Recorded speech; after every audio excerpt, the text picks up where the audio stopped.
Hey traders, today is Wednesday, December 3rd, and I'm Michael Boutros, Senior Market Analyst with StoneX, here for an update on a few dollar crosses here. We're finally starting to get some volatility early in the month, and we are looking at the DXY coming off of a major resistance zone we've been watching for months. That's defined by the 2024 swing low, the 2024 low week close. That's 100 spot 15 into 100 spot 40.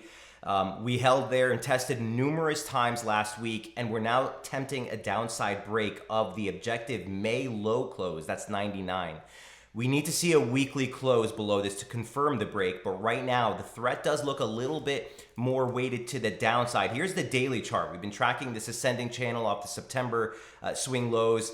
We broke it earlier to the start of the month, but we didn't get much follow through until today. That decline is now approaching its initial support already. Just a bit lower is the 38.2 retracement of the advance off the yearly low. You're looking at the August high day reversal close, was a massive outside day reversal close, and the objective May lows, that gives you 98.69, 98.79. Looking for potential inflection there if reached. Here's what it looks like on the 4-hour chart. Same pitchfork we've been tracking. Again, we broke that last week. We've been testing it as resistance into the start of this week.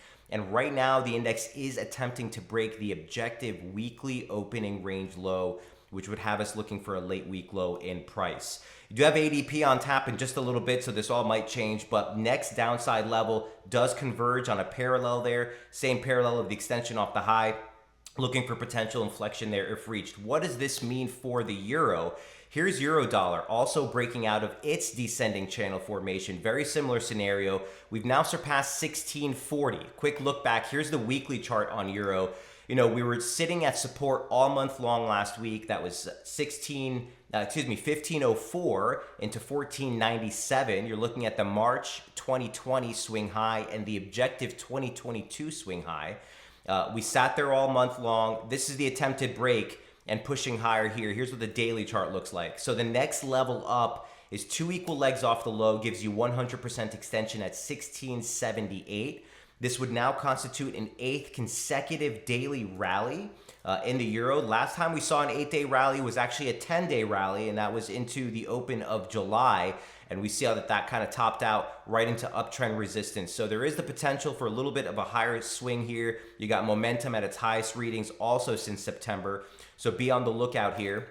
You do have some Eurozone data, retail sales and GDPs over on the next few days. Obviously, the core PCE, the personal consumption expenditure out of the US, that's the September read, but that does come out on Friday as well. So you still have some event risk on tap. But as it stands, this breakout of the weekly opening range does leave the threat for a little bit of a crawl higher here. Yesterday, I covered with you guys the Aussie setup, and this was pretty clean. We were looking for a breakout of the weekly opening range, which was nestled right below resistance at the 50% retracement off the decline off the yearly high. You have 65.64. The Fed reversal day was 65.75.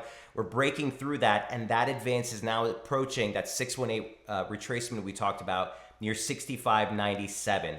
So a slope here off the low has the 75% parallel extending and converging on that over the next day or so. Looking for a potential reaction there. Keep in mind on the Aussie for the weekly chart, that converges on the 2022 trend line. We tested it again last year and again this year in September. All that nestles in right here. Again, 65.97 into 65.92. That's the objective high week reversal close. So the week that the high was registered, the close of that session converges right there as well. Looking for a reaction there if reached. And again, that slope further highlights the timing standpoint of the significance of that level. Last but not least, a quick shout out here for sterling, also breaking its weekly opening range today. Next level up here is the 200-day moving average that converges right around, 33.21, and that converges on the 75% parallel of a newly identified slope that we've been tracking just off of last month's low. So real near-term stuff here. This break constitutes a break of not only the weekly opening range, but last month's objective swing high.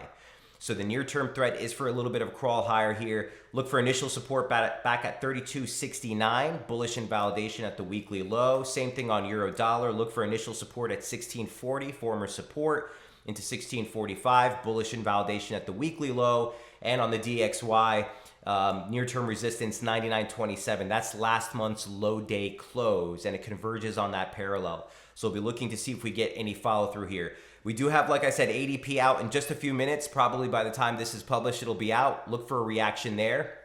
And stay nimble as we open up just the monthly opening ranges for December. Finally getting some volatility here. As always, you can get my latest updates on X at MB Forex, and I'll see you tomorrow morning with another update. Cheers.